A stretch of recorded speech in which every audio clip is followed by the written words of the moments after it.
Hey, welcome on in, everybody. Tobin here with you. Thanks for checking out the channel. Much appreciated. Miami Heat, they fall to the New York Knicks today. They lose to the New York Knicks today by a final score of 100-98. Jimmy Butler, he went for the win. I actually don't mind the shot. I thought it was a good shot over RJ Barrett. Step back three. Went for it all on the road. Team already looked pretty tanked in the fourth quarter. Don't really mind that instead of going for overtime with the way they had just played. What could only be described as the worst fourth quarter they have played all season, the worst quarter they had played all season. So Jimmy Butler went for the dagger shot to stick it in the New York Knicks, rims out, and the Miami Heat fall short. They dropped to 10-6 on the season. New York Knicks still alive in the play-in tournament. I really am. I will say, and I'm not saying this just because the Heat lost. I am finding a hard time finding any. I just want to win beating the Knicks. I don't care about in-season tournament, out-of-season tournament, mid-season tournament, whatever that. I hate when the Heat lose to the New York Knicks. I hate that franchise. I hate those fans. And so when the Miami Heat lose to them, it pisses me off. Has nothing to do with a dumbass Commissioner's Cup. Even though it appears the Heat don't really know the formula to this thing, because supposedly there's point differential and they seem to blow that willy-nilly all the time. So, the story of this game really was a tale of it was a very closely contested first half. Good game back and forth. A lot of turnovers for the New York Knicks. A lot of bad three-point shooting for the Miami Heat. And then you have a third quarter, the Miami Heat come out of this thing gunning. They go out to a 19-0 run to start the third quarter, and at one point are up 21 in this game. And we're just getting, just great team basketball, moving the ball around, getting on the break, turning the Knicks over, just playing with the fluidity, playing together, and just had a tremendous third quarter out of the gate where they outscored the Knicks 37-20. You got a great run there by Jaime Jaquez Jr. Jimmy was hitting some sick shots. He hit one circus shot. The Knicks had to go challenge it. That was the one that actually put the Heat up by their biggest lead. And you're feeling really good about this one. And you get to this third quarter. You get to this fourth quarter, and it is just just complete muck. And the Miami Heat end up hitting just 3 shots in the fourth quarter, 2 of them by Jay Rich. We thought both of them were threes. One apparently, I love this. This always happens. Seems to happen to the Heat where it's the review come back and no, you actually lost a point. So instead of down 13, instead of being up 13, you're only up 12. So it was 2 Jay Rich 3-pointers, 1 reviewed, sent back to a long 2, Caleb Martin special, and a Bam dunk, which, by the way, he also blew a dunk in the midst of this third quarter. That was just, it was like a car crash. It was tough to watch. It was tough to watch this all fall on the Heat's head.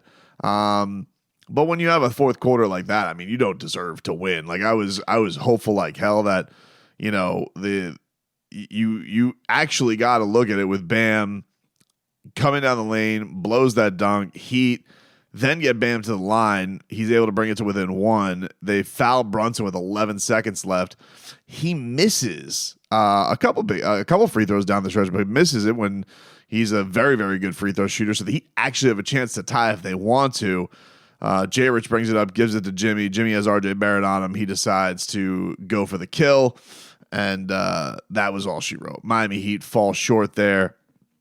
And yeah, it was a putrid night for their fourth quarter defense. Look, 98 points, not a great night for their offense in general, but just to see it well up like that, like they were on a trajectory to have a good night. I mean, they were sitting here and going into the fourth quarter, you're like, all right, we're sitting pretty. They're they're going into this thing at the end of 3, and you think yourself, 87 points, they should be hitting a hundy easy. You should be playing at just all you got to do is play a normal quarter, play it to a push, whatever. Play it a little bit of a deficit with that kind of a lead. And no, it was not to be. It was not to be. Emmanuel quickly with a big fourth quarter as he really stuck it to the Miami Heat quickly in this fourth quarter. comes up with a big 8 points. RJ Barrett had 8 points. Jalen Brunson had 8 points. With some production here and there, but those guys were the big caveats to all that. They really was, Jalen Brunson was looking to the rookie. He had Jaime Jaquez. He tried to get him switched on a lot. He was feeding Triple J a bunch of buckets there late. And, as for the Heat's two big stars, Bam Adebayo, Jimmy Butler, like a combined 1 for 11, and Bam's one was a dunk, a trailing dunk. Just a horrific performance from your two all-stars. And look, you knew coming into this, the Miami Heat did not have Duncan Robinson, and they have already been, cut at the legs with a lot of firepower gone because no dunks. He's been, providing a big offensive punch without Tyler Hero. We know you don't have Tyler. And then Kyle tonight, Kyle, how many times are you going to expect Kyle to do what he did in the last game? Kyle had some moments in this game where he capped off some big runs with some threes, but, only gave you 10 points tonight. Jaime Jaquez gave you 15, but did it on 17 shots. After that tremendous third quarter run there, he kind of had the well dry up on him a little bit, didn't have his 3-point shot. He was 1 of 6 tonight from downtown. Miami as a team, they were 10 of 37, so just did not have the 3-ball going outside of a little run. Best 3-point shooter tonight was honestly Jimmy Butler. He was 3 of 5. So it was just a rough fourth quarter to swallow. But again, I mean, hats off to the Knicks for pulling that one off. They balled out. They rode that crowd momentum, which you could certainly hear. And it bums me out because I love sending those bum ass fans home sad. But they get to enjoy this one tonight. There's nothing the Knicks enjoy. Nobody enjoys a November win quite like the New York Knicks. So hats off to them, and they're still alive in this tournament. I don't know how this tournament works. I read my guy Wes Goldberg's tweet. Apparently, the Heat could still win their group if they win on Tuesday against the Milwaukee Bucks. Again, whatever. I just want them to go beat the Milwaukee Bucks. If they go to Las Vegas for some foo-foo tournament that has a created trophy that the Miami Heat's regular season antics help spawn, fine, cool. But there are, you have to look at this from a Heat standpoint. These fourth quarters, I don't know what is up with this. This has been the Heat blowing big leads. This is a couple years in a row problem where things dry up. And I know Jimmy will always put it to, we're not getting stops. And then when we don't get stops, we're not going to, we can't lead that to easy scoring. And I think there's something to that because when the Heat get bogged down in that half-court offense, it can look rough. It can look rough, but it looked especially rough tonight just because these mid-range jumpers they were settling for. And especially Bam, Bam got off to a nice start in today's game, and I know that he loves that jumper, but I think one of the things that I've really enjoyed about his game has been his ability to put his head down. And I thought tonight, I don't know, I know that's an annoying matchup for him when Mitchell Robinson's a guy he's typically dominated. Especially in that postseason series. But Hartenstein's, I know, a guy who annoys him a lot and plays tough. Hartenstein's ultimate intangibles. He plays hard, plays gritty, and seemed to, bother me. Bam did not want to try and blow past him. He was annoyed. I think he probably fouled him on that dunk that he blew, but he blew a dunk. What am I going to sit here? The Heat scored, a piddly 9 points or 11 points in the fourth quarter. I'm not going to sit here and whine and cry about, Hartenstein, that should have been a foul. Dude, you yacked up a 21-point lead with basically a quarter of work. So, who's going to sit here and quibble over this? I mean, Jesus Christ. 3 for 21 in the fourth quarter. 3 for mother effing 21. Jesus. Just an atrocious performance there late. Not a lot of not a lot of other headlines to really get to on this one. Cole Swider played today, so we got a little look at. He did not play much. He played what?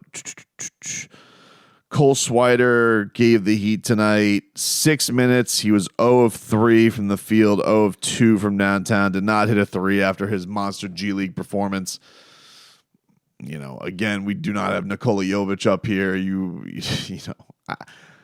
That one's a little weird to me. I got to be honest with you.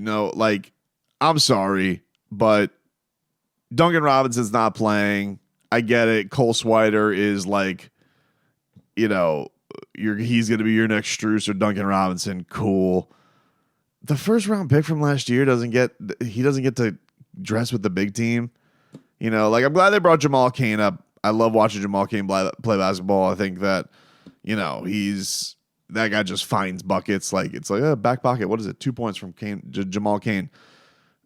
I'm going to probably say this after every game they lose. I'm going to be like, why didn't Nikola Jovic play? Really, Nikola Jovic doesn't even get to come up to the big club? You're going with Cole Swider? All right. Make that one make sense. It's weird to me. Yeah, didn't get anything from Caleb Martin tonight. His return remains a little bit slow. And J Rich gave you a nice night. J Rich had some big buckets tonight. He gave you some key ones. Hell, he only got to score multiple baskets in the fourth quarter. So I guess by comparison, I can't get mad at him. The only thing I can say, Spo loves playing Jaime and I love Jaime Jaquez. Check out the new hit. But Jaime played all fourth quarter minutes today. He was really getting fed buckets there late. I do wonder, should Spo have gone to Haywood Highsmith when the Knicks were cooking like that and just try to see if the defense would have turned into offense, because the offense wasn't there. Nobody was there. He seemed a little bit indecisive. Everybody did. And credit to Tom Thibodeau's Knicks and their defense. That's what they can do when they can buy down on you. But they were having a real propensity to turn over the basketball. And I think it might have, maybe having Haywood would have helped some things there. But, ultimately that's just a wet fart of offense and, try and turn around. One other note I should mention from this game. Jimmy Butler did get banged up in this game. And I would not be surprised if he doesn't play tomorrow, because he tweaked his ankle. They got the Nets tomorrow and then don't play until Tuesday. By history, that's typically if Jimmy got dinged in a game, but he wanted to play through it, and then they have to go. Now they don't have to travel; they're in New York again, so they don't have to fly. That might be a slight difference. That might be a little bit. It's not going to be in the air and swell, but can't rule out that he might miss tomorrow. That's just definitely that is definitely something to keep an eye on, especially. Have tomorrow off, get him a couple more days before the Bucks come into town. That's a possibility, but just keep an eye on that. But just an absolute atrocity of a fourth quarter. You Heat, they dropped to 10-6. They'll look to bounce back tomorrow night against the Brooklyn Nets, or tonight if you're watching this in the morning. Saturday night against the Brooklyn Nets.